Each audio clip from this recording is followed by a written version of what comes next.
Assassin's Creed 2, one of the greatest games of all time. Surpassing its predecessor, this game and the Renaissance history that surrounds it captivated audiences upon its release in 2009, and continued to generate sales with its most recent release on the Nintendo Switch in 2022. In case you don't know, Assassin's Creed 2 is an action-adventure game set in the northern half of the Italian peninsula in the latter half of the 15th century.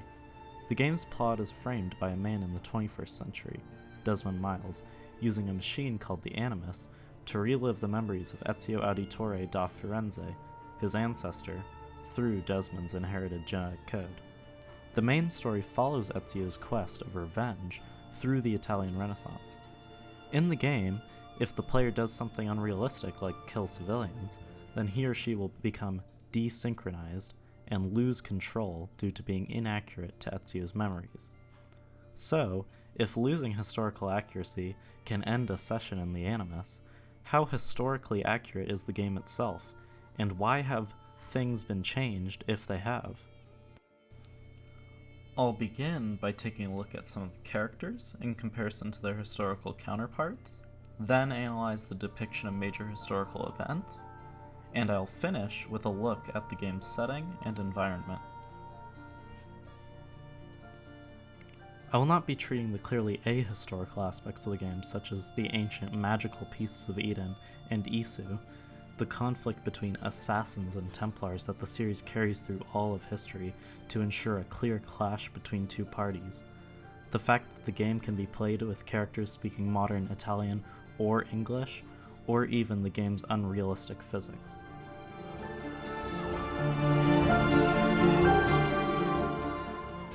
The main character, Ezio Auditore, is himself fictional to allow a connection to so many notable parts of history. The Auditore family's deaths, as well as the villa in Monteregione, a site that was not built up in the 1400s and had no massive mansion, are not grounded in historical fact.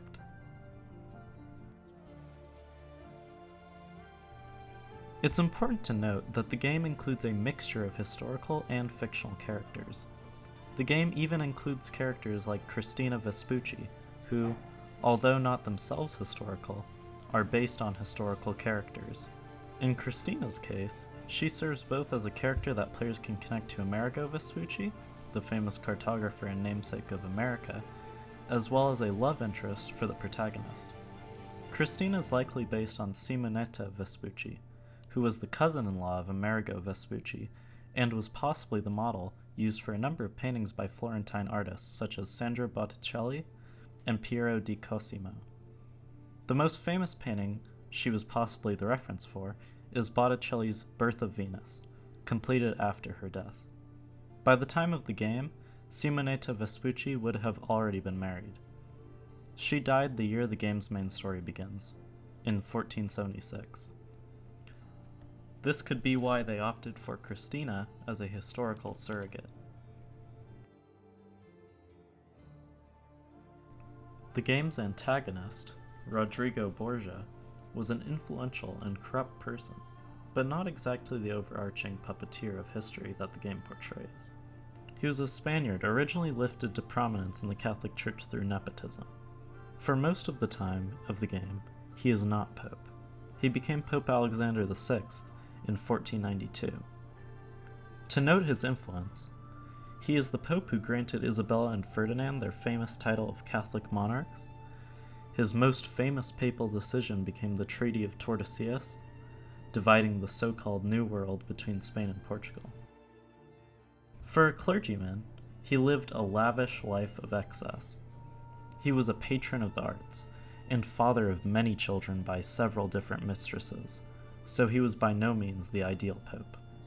Despite his immoral behavior, his religious convictions cannot be challenged, so the scene at the end of the game where the pope expresses he does not believe in Catholicism is utterly out of place. Are you so naive?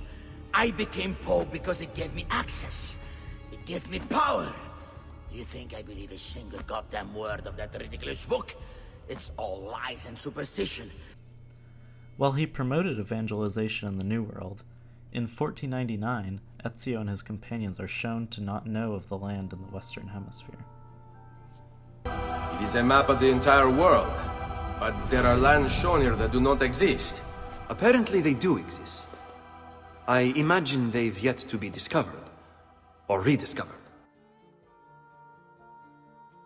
Leonardo da Vinci is a very important character in Assassin's Creed 2. Many view him as an exemplary Renaissance man, the epitome of the Renaissance humanist ideal. I believe his inclusion and prominence are due to his being what I would call the most well-known historical figure in the game. Often people imagine Da Vinci as a wise, old man. The game's creators try to portray an astute, youthful man who truly plays the role of Ezio's friend. The problem with his inclusion comes in that Da Vinci's whereabouts have been altered so that he and Ezio can stay in proximity. While it is true that Da Vinci was actively working in Florence in the 1470s, he would not have had his own workshop when we meet him in 1476. Da Vinci was accepted into the Painters Guild in 1472, but remained in his teacher, Andrea del Verrocchio's workshop for 5 more years. In the game, Da Vinci makes his way to Venice at the same time that the player leaves Florence in 1480 and arrives in Venice in 1481. The game omits the fact that Da Vinci remained in Florence until he left for Milan in 1482. Da Vinci went to Milan to work for Duke Ludovico Sforza. Da Vinci certainly didn't have a workshop and so much activity in Venice.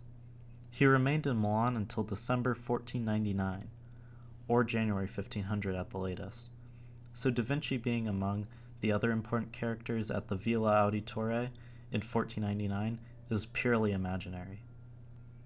In Milan, Da Vinci painted notable pieces such as The Last Supper, as well as sketched numerous engineering-oriented ideas. Speaking of which, Da Vinci's flying machine designs date to 1488, so even if he had been in Venice, the time frame would have been off, since the flying machine is used in 1485 in the game. Additionally, Da Vinci's flying machine designs, like most of his sketches, were never constructed during his lifetime. While scholars assert that several of his flying machines would not have worked, his hang glider has successfully been constructed and demonstrated.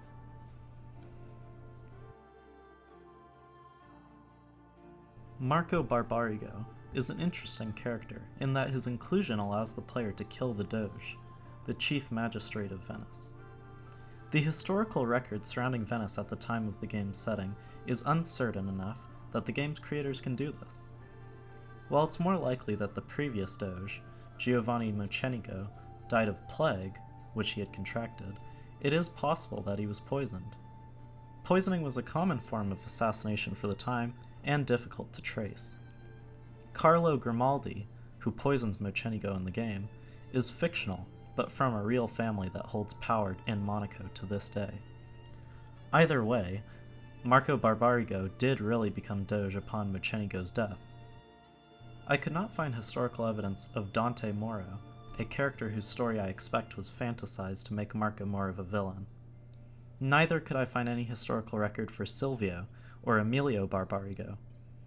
I suspect their inclusion in the game serves to show the influence of the Barbarigo family on the Republic of Venice, as well as to create more assassination targets for the player. Big name, powerful families are not uncommon in Renaissance Italy. Even so, Agostino Barbarigo being elected Doge directly after his brother's death was worrisome, since Venice viewed ruling dynasties with abhorrence. It's uncertain how Marco Barbarigo died so soon after ascending to the title of Doge, but it certainly wasn't at a packed Carnevale event like the game portrays. The game sort of introduces Agostino Barbarigo as an unlikely ally willing to fill the position after the player kills Marco, but it's more likely that the real-life Agostino orchestrated his brother's death. Agostino enjoyed power and scandalized his fellow Venetians when he insisted that visitors kneel before him and kiss his hand after he became Doge in real life. I was surprised to learn that Bartolomeo di Alviano was a real condottiero who led mercenaries for powers such as the Papal States, the Republic of Venice, and Spain. In real life, he was aligned with anti-Borgia families like the Orsini.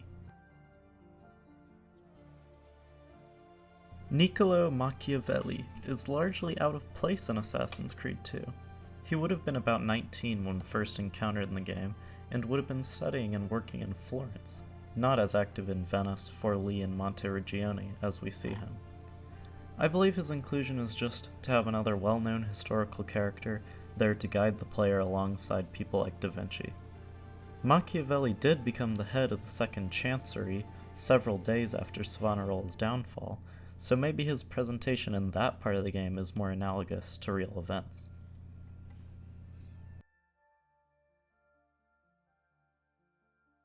An issue with a number of characters is their lack of change in appearance. One character this applies to is Caterina Sforza. At the time Ezio meets her in the game, she would have been 17, but she appears older to avoid the need for her visibly aging as years pass, and Ezio meets her later on in the game. Even so, it is correct that she was married.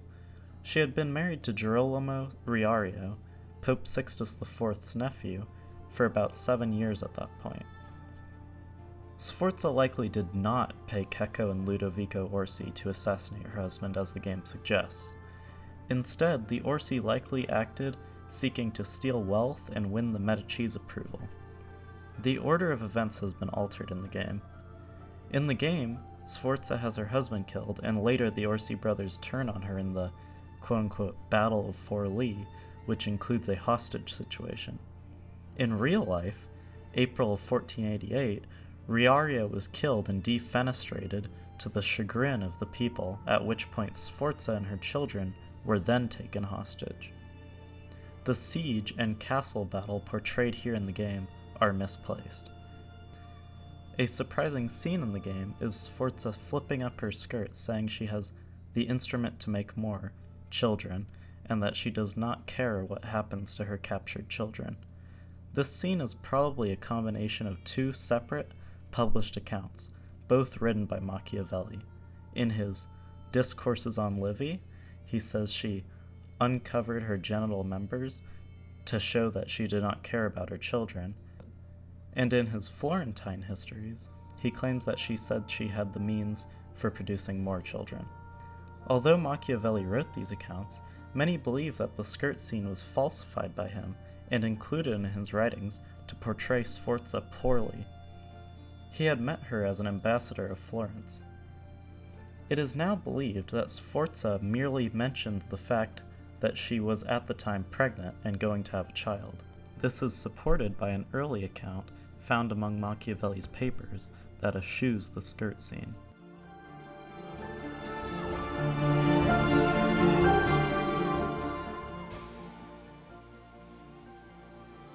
The Pazzi Conspiracy, an unsuccessful plot to overthrow the Medici rulers of Florence on Easter Sunday 1478, makes up a great deal of the first half of the game.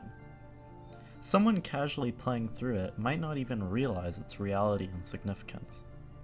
Francesco de' Pazzi, Jacopo de' Pazzi, Bernardo di Bandino Baroncelli, Stefano da Bagnone, Antonio Maffei, and Francesco Salviati are all historical figures.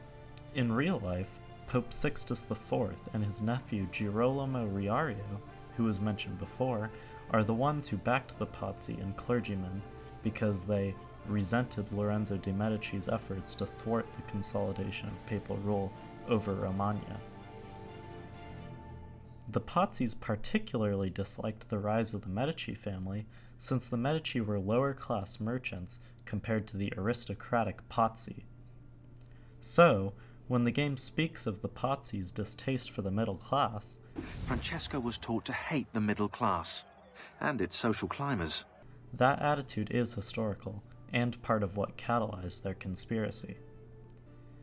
In the game, to continue Rodrigo Borgia's role as the main antagonist, he is set as the one pulling the strings. Although at the time of the Pazzi conspiracy, he was actually a cardinal in Rome and not active in Florence.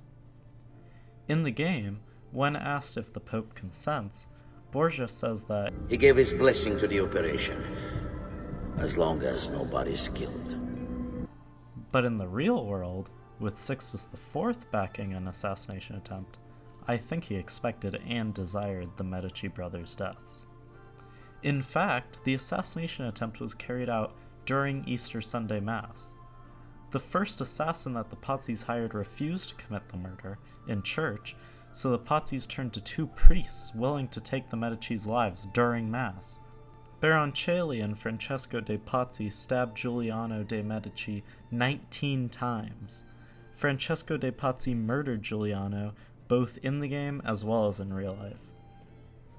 The main difference is that the game has the action occur outside the church as the Medici are about to walk into Mass. In the game, this allows for a shorter cutscene that translates into some fun for the player fighting alongside Lorenzo de' Medici. But the reality is that Lorenzo took refuge in the sacristy, a room for storage where priests prepare for services. This hiding allowed Lorenzo to escape only slightly wounded. After Giuliano's death and Lorenzo's injury, the city begins to panic as seen in the game. The difference here is that the game, being titled Assassin's Creed, needs people for the player to assassinate, and so has most of the conspirators flee to the town of San Gimignano, which facilitates gameplay wherein the player can systematically assassinate conspirators. This gives a story where the player feels influential. It feels like the Pazzi Conspiracy section of the game neatly comes to an end by the player's actions. The most gruesome death we see in the game is that of Francesco de' Pazzi. Ezio kills him and some townsfolk hang his body over the edge of the Palazzo Vecchio. In reality, it is the people who not only hanged Francesco de' Pazzi, but also Francesco Salviati and Bernardo di Bandino Baroncelli from the windows of the Palazzo Vecchio. Baroncelli's corpse was even sketched by Leonardo da Vinci in 1479. Salviati was the Archbishop of Pisa and was involved in the conspiracy because Lorenzo refused to recognize him. Upon hearing of this death and desecration of an archbishop, Pope Sixtus IV placed the Republic of Florence under interdict, a censure banning the faithful from participation in the sacraments. To a believer in the 1400s, this would have been a big deal. While the conspirators didn't flee to San Gimignano, they did attempt to hide in nearby villages and towns before being caught and executed in public. Jacopo de' Pazzi was not killed by Rodrigo Borgia. Rather, he was caught in Castonia, returned to Florence, tortured, attacked by a mob, and dismembered, at which point his head was mounted as a door knocker on his own mansion. The segment of assassinations in the game appears to take a long time, but in real life the main conspirators were captured and killed in a matter of days, after which months of reprisals followed. In total, at least 80 people were executed by the 20th of October 1478. The Pazzi Conspiracy was not a neat event resolved by Ezio Auditore. It was a bloody carnage that carried on for months. The city's clergy even excommunicated the Pope in support of Lorenzo. Naples declared war on Florence on behalf of the Pope, but Lorenzo personally visited Naples and managed to reach a peace deal. All in all, Lorenzo was rid of his most dangerous enemies and shown to have the solid support of the people. A very interesting time in Florentine history comes at the end of the 1400s when a Dominican priest became de facto ruler of the city. Like the Battle of Forlì segment of the game, this part of the game was added later on as downloadable content in 2010. The Bonfire of the Vanities segment of the game was originally cut from the game's development, but later reintroduced. This might explain the lack of historically accurate build-up for this part of the story. Girolamo Savonarola's introduction to Assassin's Creed 2's story is somewhat abrupt.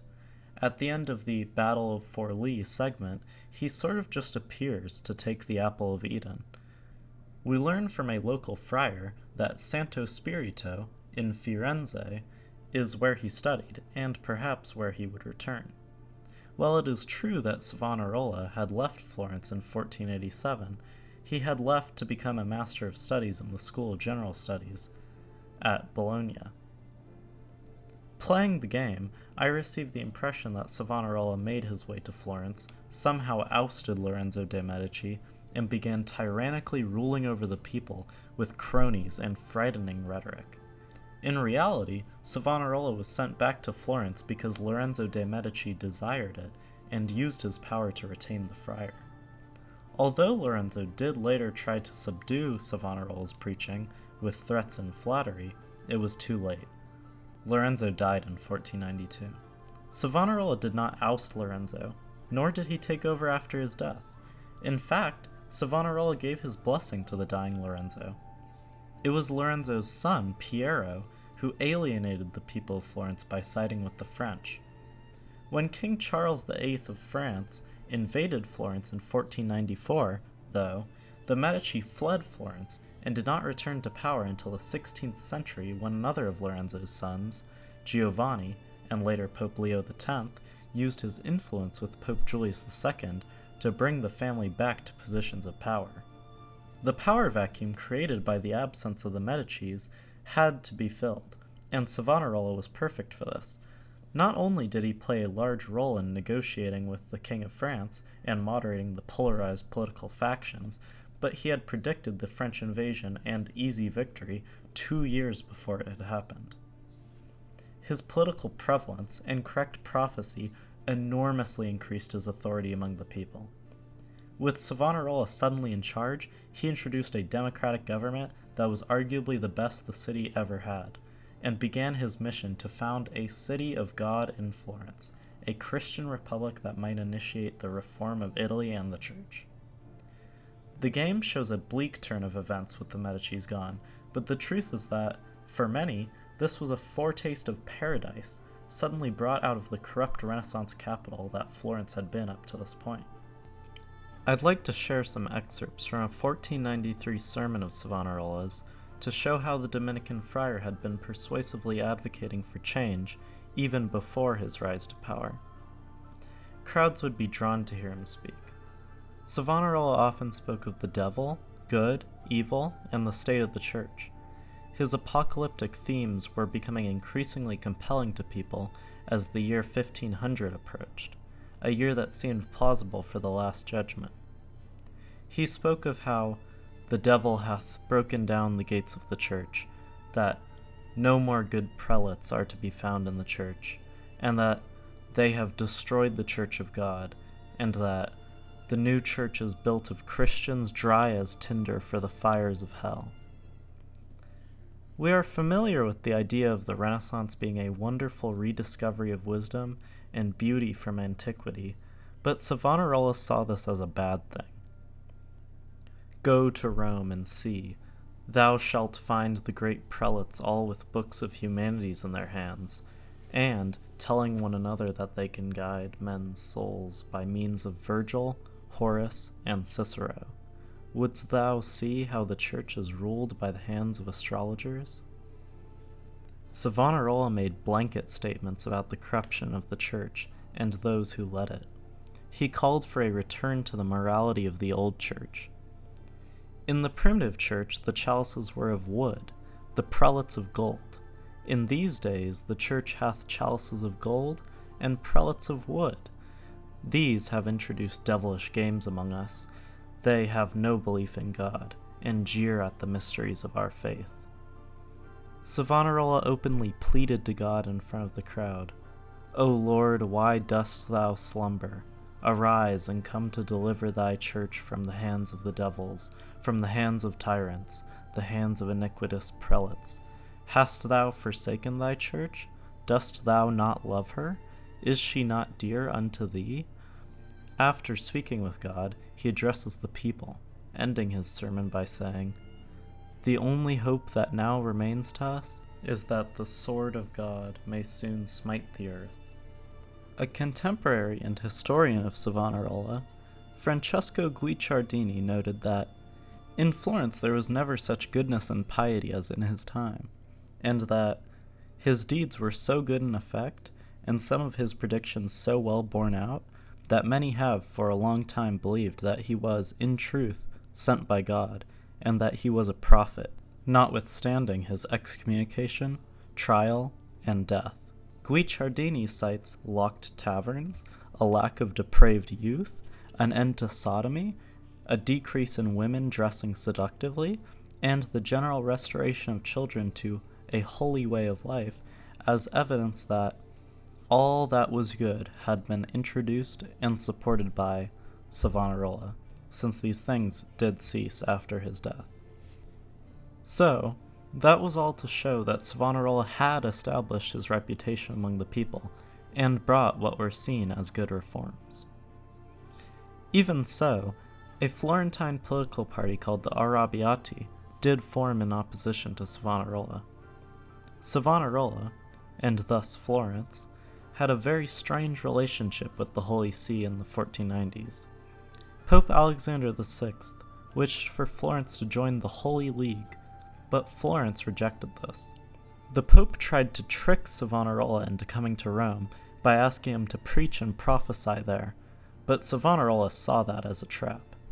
A back and forth occurred between the two, during which the Pope eventually threatened excommunication, to which Savonarola allegedly replied, "Whoever excommunicates me, excommunicates God," before publicly attacking the Pope's private life and calling Borgia the Antichrist. At one point, the Pope offered Savonarola a cardinal's hat, a bribe that Savonarola rejected. These interactions went on for some time. As Lent of 1497 approached, the carnival season came. While Carnevale is typically a festive season filled with public entertainment, that February the Bonfire of the Vanities occurred.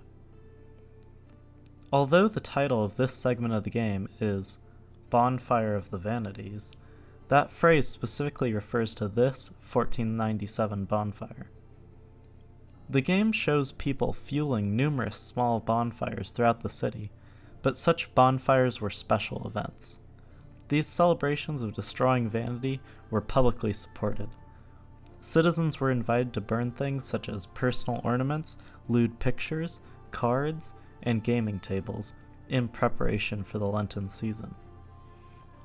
Despite popular belief, the destruction of books and works of art was negligible, though it has been reported that literature such as Boccaccio's was burned, and that Sandro Botticelli possibly even burned some of his own paintings. Even though Savonarola enjoyed widespread public support, he endured a horrific downfall at the hands of those who opposed him. It began as early as Ascension Day 1497, that is, on the 40th day of Easter, when the Arrabbiati forced him to stop preaching and incited sacrilegious riots against him. It was a confusing altercation. The Arrabbiati obtained a bull of excommunication from the Roman court, but it was full of such obvious errors that the Pope himself had to disown it. Despite that, the Florentine government was unable to obtain its formal withdrawal. Savonarola was silenced until Lent of 1498. He considered appealing to a church council, but, not desiring dissension within the church, burned the letters he had written to princes. Savonarola was ready to accept his fate, as Christ had accepted his. Although a crowd marched on San Marco, and not the Palazzo Pitti as in the game, it's accurate that Savonarola was taken like a common criminal. Those taking him into custody were led by the Arrabbiati. Although in the game, we are the cause of people turning against Savonarola, in his History of Italy, Guicciardini describes an event where a trial by fire between a Dominican and a Franciscan was set to decide if God approved of Savonarola's excommunication. Dominican friar Fra Domenico had offered himself as a surrogate, who would walk through fire in place of Savonarola. On many occasions prior to this, Savonarola had preached a promise that he would obtain the grace from God to pass through the fire without harm, as a sign of the truth of his predictions. The friars minor protested when Savonarola wished for Fra Domenico to bear the Eucharist as he walked through the flames. For this, the trial was cancelled. Guicciardini says that Savonarola lost so much prestige as a result of this, that the next day, enough people sided with the Arrabbiati that they stormed the monastery of San Marco, taking him, with 2 of his friars, to the public prison. Along with Fra Domenico Buonvicini of Pescia and Fra Silvestro Maruffi of Florence, Savonarola was tortured, hanged, and burned at the stake. Before the execution, there was an ecclesiastical trial conducted by papal commissioners from Rome, which can hardly be called a trial. Even if the verdict hadn't already been decided, the record of inquiry elicited from the friars under torture is believed to have been falsified. Savonarola received the Pope's absolution and plenary indulgence before being hanged on a burning cross in the same Piazza della Signoria that he had conducted his bonfires. Clearly, Fra Domenico and Fra Silvestro are absent from the execution found in the game. This omission of detail allows for less explanation and a more spectacular scene with Ezio killing Savonarola, something which is also obviously fake. It's strange that, even though, throughout Assassin's Creed 2, Rodrigo Borgia is given a hand in so many things which he was not involved, that the event of Savonarola's death, which he was so closely involved, is instead shifted to be primarily the responsibility of Ezio and the people of Florence. I believe this is to keep the story's villains and heroes straight. Savonarola clearly has been set up as a villain, but so has Rodrigo Borgia, aka Pope Alexander VI. The game's creators did not want to confuse the game's plot and instead introduced Savonarola as a side story and side villain within this downloadable content. Plus, even if Ezio had given that inspiring speech to the people, it wouldn't have persuaded so many, since an enduring cult dedicated to Savonarola began after his death. Notable Catholic saints such as Philip Neri and Catherine de' Ricci venerated him as a saint.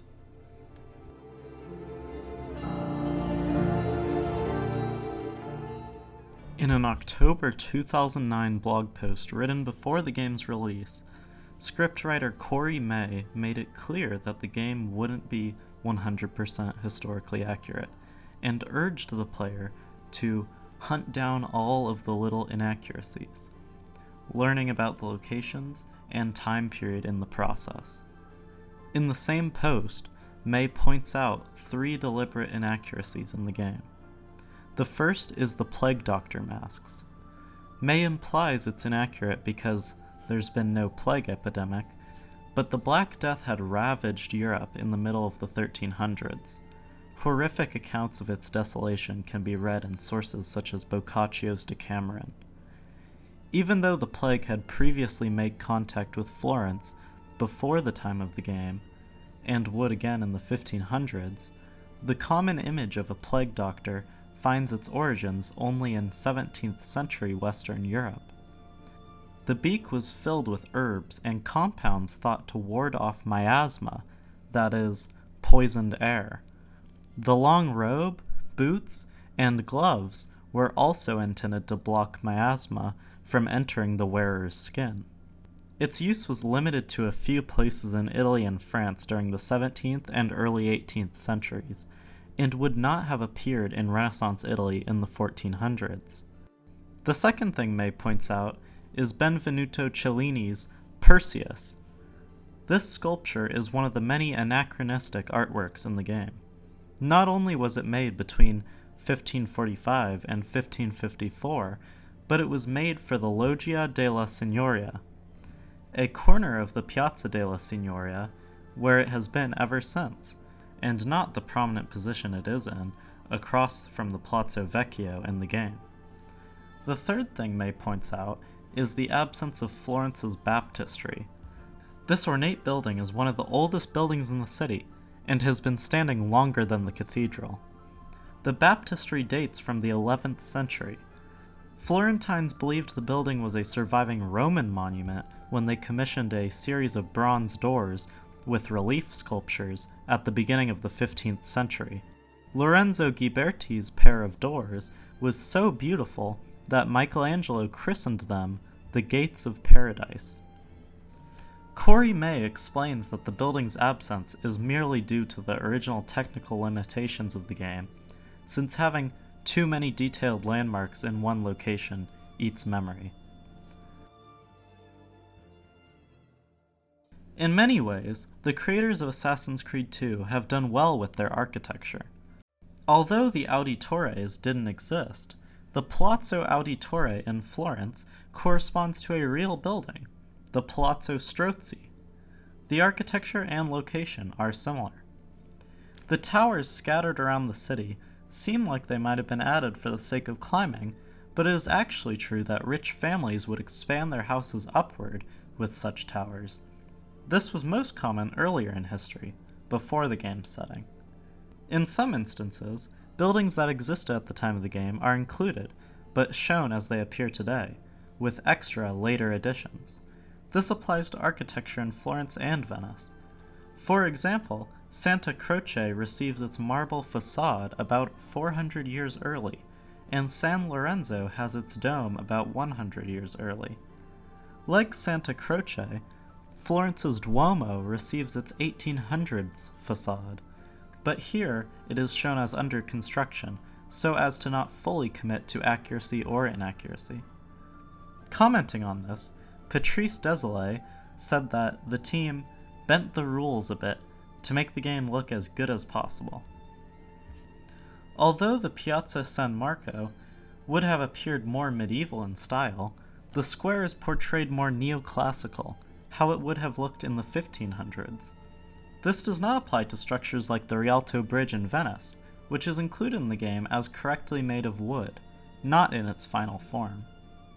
It should be noted that for historical accuracy, the Bridge of Sighs, a recognizable landmark in Venice, is not included in the game due to its construction having occurred in 1603. I have no explanation other than that they just missed them, but the game creators are remiss in their inclusion of the Horses of St. Mark, 4 bronze horses that Venice looted from Constantinople in 1204 and kept atop St. Mark's Basilica, until the 1980s when they were switched for replicas in an effort to save the originals. Only between 1797 and 1815 was the basilica devoid of horses, after Napoleon stole them. Patrice Désilets said that when he visited the real Ponte Vecchio in Florence, that he had a disconcerting moment where he felt as though he were in the game. Even so, the Vasari corridor of the Ponte Vecchio is a little less than a century early, since it actually opened in 1565, well after the game takes place. The Sistine Chapel is shown right at the end of Assassin's Creed 2. The ceiling and back wall are correctly devoid of Michelangelo's frescoes. It is correct that the vaulted ceiling originally appeared blue, covered with golden stars. The walls were adorned with frescoes by different artists, such as Pietro Perugino. In the game, we see 2 of Perugino's works, the famous Christ giving the keys to St. Peter, and the less famous Moses leaving for Egypt, both commissioned by Pope Sixtus IV. The only problem is that we see them many, many times. Perugino certainly would not have painted the same fresco so many times in one room. Frescoes cannot be moved from a wall. I don't know why the team working on the game couldn't attain scans for other Sistine Chapel frescoes, but I suppose they might just have been cutting corners, since this room is only visited by the player once in the game, and the player would likely be intent on reaching the Pope and not microanalyzing the environment like me. So, the 2 fresco scenes are less there to be looked at, and more to fill space with color. The same can be said of the Pope's words. The Pope recites what appears to be the Nicene Creed in Latin indefinitely. Credo in unum Deum Patrem omnipotentem, factorem celi et... He just stands there speaking as clergy stand before him watching. This is an altogether odd scene, especially for the fact that the Nicene Creed is meant for liturgical context, and this is clearly not one. The looped audio of the Latin is probably meant to provide background noise using a language players wouldn't be expected to understand. I think that the Sistine Chapel is a good way to transition into art more generally. Firstly, the concept of art merchants and that the player would be able to walk up to a storefront and purchase paintings like this is inaccurate. Not only would famous works not have been concentrated in one place, but this system ignores the fact that the Renaissance had a well-defined system of patronage, wherein people would commission art from artists.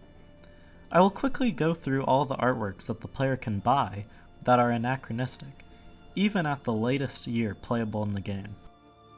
Leonardo da Vinci's Leda and the Swan, Raphael's Three Graces, Albrecht Dürer's Eve, Giorgione's Sleeping Venus, Titian's Sacred and Profane Love, Da Vinci's Saint Jean-Baptiste, Raphael's La Fornarina, Titian's Venus Rising, and Correggio's Jupiter and Io. Interestingly, I believe they used a copy of Leonardo da Vinci's Leda and the Swan done by Cesare da Sesto from 1515 to 1520 in place of da Vinci's original painting, since the original has not survived. This does not mention that many of the artworks that do come from this time would have been unattainable, nor does it mention that some of these are Northern Renaissance artworks that are out of place in Italy. Additionally, the game creators merely scanned the artworks as they appear today, and have not made any effort to show how they appeared in their Renaissance context. I think that since the Renaissance is so closely associated with art, the game developers just wanted to include some big-name pieces and artists. Also, to cut down on the number of assets used in the game, some paintings are seen in a number of places in the game. One that comes to mind is Botticelli's Portrait of Giuliano de' Medici, but the most prevalent painting by far is this painting of a man that appears to be a doge. It can be found in every room where there is a codex page, and more. It is in thief guilds, the Auditore's Florentine home, and twice nearby in the Palazzo Ducale. I could not find a historical counterpart to this piece. I even tried to contact Patrice Deslay, but received no response. I believe this painting was not made during the Renaissance and instead is just an asset made to fill wall space throughout the game. With that said, it is not appropriate that a painting of a doge would appear outside of Venice and in a republic like Florence. Supporting this is the fact that doges were not typically painted in full length. Instead, they were painted chest up. Also, it's odd that in most rooms where this painting appears, it is behind where people would be sitting. Paintings were expensive and mounted in locations where they would be seen, not in locations people would have their backs to. And, speaking of the seating arrangements, the couch itself is quite anachronistic. Other visual things like costumes and weaponry are similarly informed, but showy. I did not find very clear information on Renaissance currency and coinage, but it's worth pointing out that the currency was not ubiquitously florins throughout Renaissance Italy from the 1470s to the 1490s. I believe each region had its own coinage. I was surprised to find that homing pigeons were in fact used for long-distance communication during the Renaissance. I don't know if the number of coops and their location on rooftops in the game is accurate, but pigeons would have worked as one-way methods of communication, where the pigeon would have a known home that, once brought away from and given a message, it would faithfully return to. Concerning prostitution, the Renaissance witnessed the birth of the European courtesan, the highly paid, high-toned prostitute. So, the prevalence of courtesans and brothels seen at the start of the game is accurate. With that said, social approval for brothels declined as history left the Middle Ages behind and the Renaissance progressed. Eventually, religious revival ushered in criminalization in place of medieval tolerance. The advent of syphilis also likely played a role. Publicly owned official brothels were closed and prostitutes were repressed. I have found people online wondering if something was wrong with their games and that the courtesans were nowhere to be seen by the end of the game, but this is actually historically accurate. Of course, during Savonarola's tenure, prostitution was officially suspended.